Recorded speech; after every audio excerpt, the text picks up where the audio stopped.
DC, and Virginia. And we have gotten in the past anything from 75 to 150 entries every year. And Tim DeNevy and Nate Brown were the initial judges of the contest, and then Rick Peabody judged the final entries, and he will announce the winner and runners-up. Rick?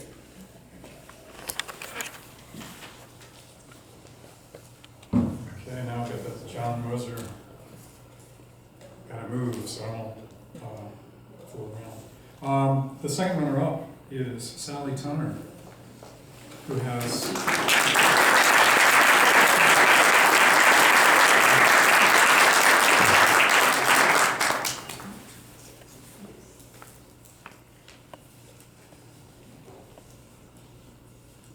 and the first runner-up is Stephanie Harshman-Diaz.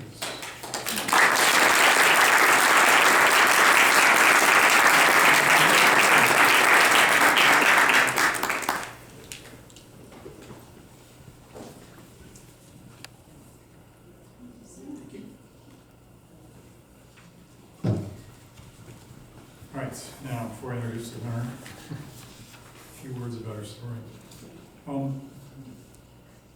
Juliana Converse, our winner, delivers a delightful mix of drama and comedy. She examines life and death via vital, believable dialogue.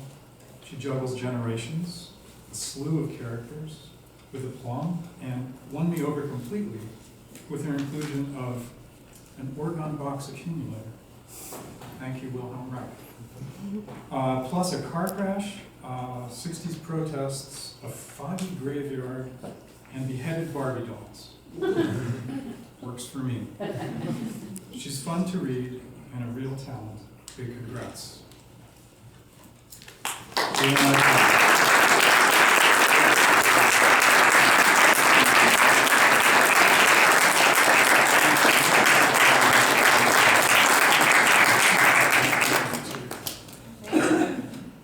Goodness. Hello. That's me. This is really exciting to not only to be recognized like this in a way that I've never been recognized for before. So, you know, when you're alone in your room writing and being weird and thinking weird thoughts, it's really nice to have that recognized so positively. It's also really nice to be back in Rockville. This is where I grew up. Grew up right down the street from Luton High School, and so some of my earliest and fondest memories are spent here. And it's not a bad way to return to your hometown, I think. It works for me. I've been living in Baltimore for, I guess, 3-4 years now. It's just about 4 years. Loving every minute of it. Really sort of adopted it as my home. And I think that informed a lot of this story and a lot of the other stories I've been writing with these characters.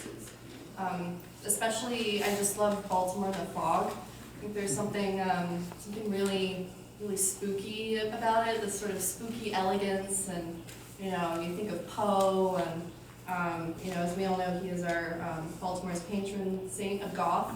So I wanted to sort of do some homage to that. And yeah, I'm not really sure how I got onto the organ box. The accumulator idea, that was a fun thing to research though, and I've always liked doing a bit of research on things that I was interested in. It led me to some weird places too.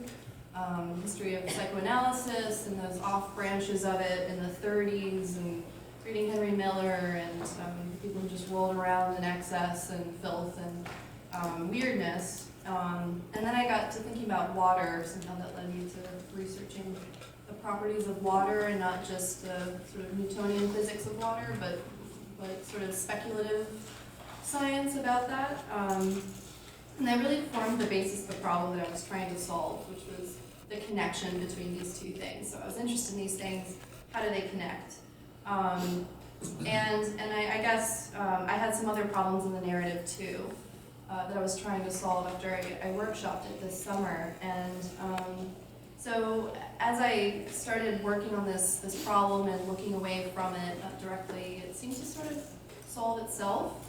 And I finished it in a fit of about 5 hours. And I was on a family vacation, and I just told them all, I'm gonna be in my room for 5 hours, keep the coffee coming, you know, have the kids screaming outside and in the mountains of Pennsylvania. So that was a really nice way to find it sort of cohede. And I think that proves something about, you know, you don't know what you're writing until you've written it.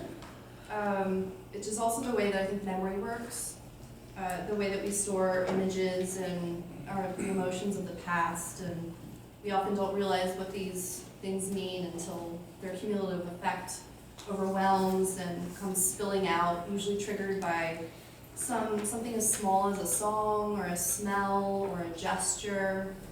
And I think that that's something that literature can do so well. It's one of the things that I love most about it, collecting and organizing images and sensory details that transport us. And that's what I like to read. Those are the stories that I like to read, the things that transport me. And I guess I just, I try to write what I would like to read. So hopefully you enjoy reading it too. And thank you so much.